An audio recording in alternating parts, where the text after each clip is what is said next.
Sup everyone, I'm Kel, Red Zone MTG, and today we have another top 10 video. For today's video, we are covering my top 10 favorite cards for Throne of Eldraine. This set is super cool, I'm super stoked for it. I really like the Arthurian Grim Fairy Tale vibe. It honestly reminds me a lot of the original Innistrad, not in a theme, but kind of how the set is designed. I don't know, I think it's really cool, and without further ado, let's start talking about my favorite picks. First up, we have Garak, Cursed Huntsman. I think this card is really sweet for multiple formats. He is a 6-drop Planeswalker 4 of any, black-green, legendary Planeswalker Garak. Yes, Garak is back. He starts with 5 loyalty, has a 0 ability of create 2 2/2 black and green wolf creature tokens with, when this creature dies, put a loyalty counter on each Garak you control, which is really cool. He can make like a Garak tribal style Oathbreaker deck. I think that could be a really fun build. He also has a -3 of destroy target creature, and then you get to draw a card, which is excellent. And then a -6 of, you get an emblem with creatures you control get +3/+3 and trample. So his emblem basically just makes it so, yeah, so you have Overrun at all times. I think this card is really cool for both Commander and Oathbreaker, and I think it's a really cool one, in particular for Oathbreaker if you want to do like a Garak tribal style deck. Next up is Brazen Borrower, and I'd like to note at this point that these cards are in no particular order. I'm just kind of like going down the list. So Brazen Borrower, I really like. It reminds me of one of my favorite cards of all time, Vendilion Click. It is a 3/1 creature fairy rogue for 1 of any and double blue. It has the new adventure mechanic, which I think is really awesome. The adventure mechanic is called Petty Theft for this one in particular. It costs 1 of any and a blue, and it says return target non-land permanent and opponent controls to its owner's hand. And then the creature side of it has flash, flying, and you can only block creatures with flying. I'm slamming this in so many Oathbreaker decks, it's not even funny. This is going to go in like almost every single blue Oathbreaker deck I have, unless it has a very specific theme. You know, I'm not playing this in my Tezzeret Artifacts deck, for example, but this is going to go in a lot of other ones.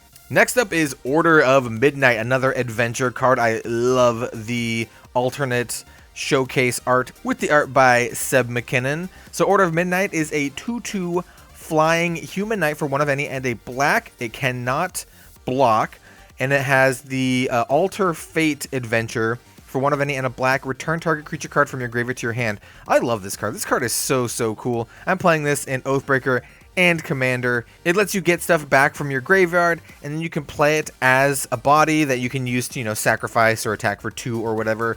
In Oathbreaker, the attacking for 2 is more relevant, but in Commander, I see this as a really sweet value card where I can get a creature back from my graveyard, then play the Order of Midnight, and then sacrifice the Order of Midnight to, you know, Phyrexian Altar or whatever I'm doing, and get some value off of that. So yeah, I like this card a lot.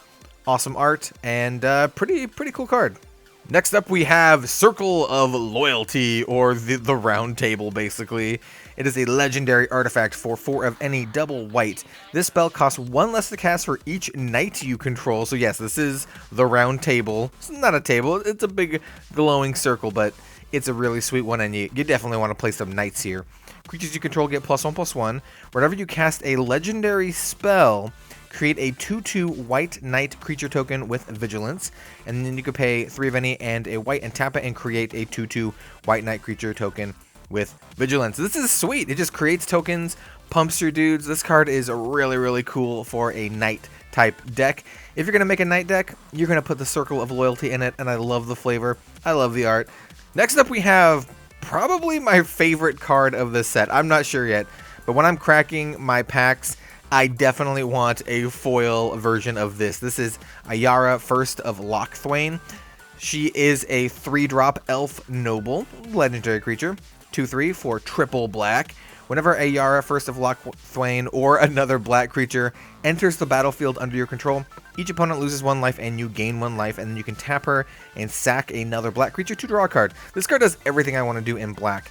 Drains all of my opponents, kind of has a win condition in itself, but you can use it to sacrifice other black creatures and draw cards. This is immediately going into my mono black Liliana Heretical Healer Commander deck. I do have a video of that on the channel, and you kind of see there that I have a very strong sacrifice theme in the deck, and I think this card fits right on in there. Definitely want the extended art foil version of this card. Next up is another black card with Rankle, Master of Pranks. This is another one that I'm probably going to jam right into my mono black commander deck. He is a legendary creature, fairy rogue, 3/3 for 2 of any and double black, flying, haste. Whenever Rankle, Master of Pranks deals combat damage to a player, choose any number of the following things. Each player discards a card, each player loses 1 life and draws a card, each player sacrifices a creature. I love this card. He's so cool. He does all these things. He's pretty, cost effective. The fact that whenever he deals combat damage to a player, you get to do this. So in a multiplayer format, you can pick whoever's the most vulnerable and then attack them, and so you can get all these things. I love the fact that it says each player. This card's really cool, and definitely another one that I want to get the extended art version of. Next, we have Fervent Champion, and I like this card for a lot of different reasons.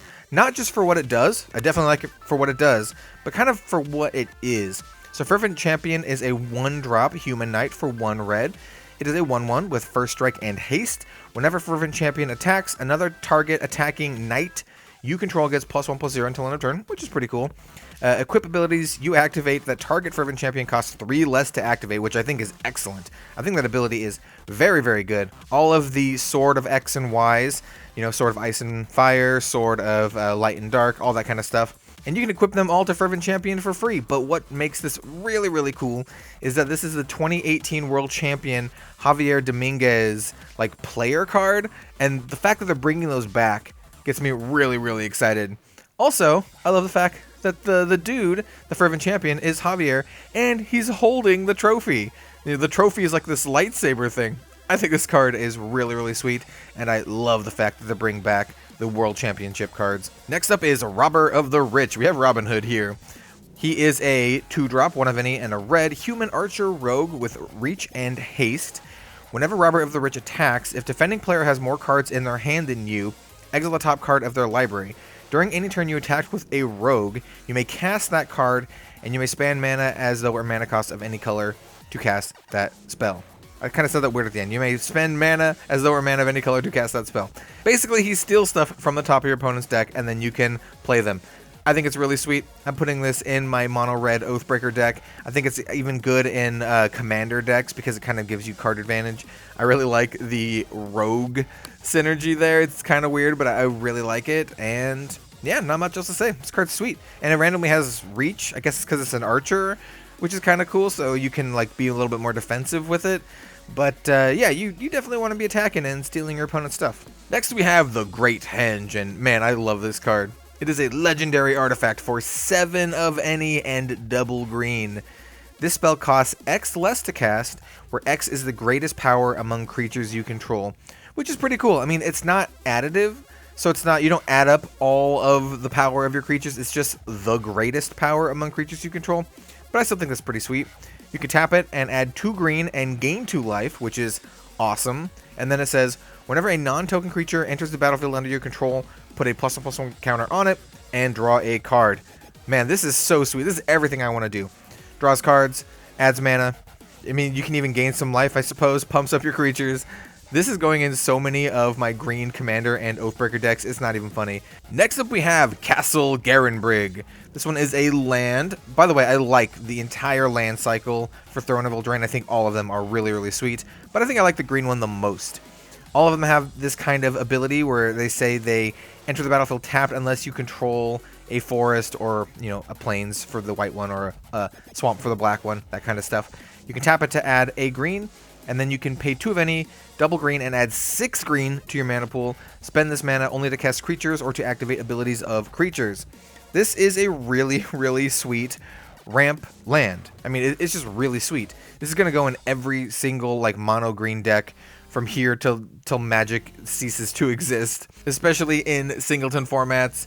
You're going to want this for your Commander decks. You're going to want this for your Oathbreaker decks. Being able to untap this with effects that let you untap lands is going to be really, really cool. This is definitely one of those cards that I really, really want to get the extended art versions of. And then finally, because this is my video and I can do 11 if I want to do 11, we're going to do 11.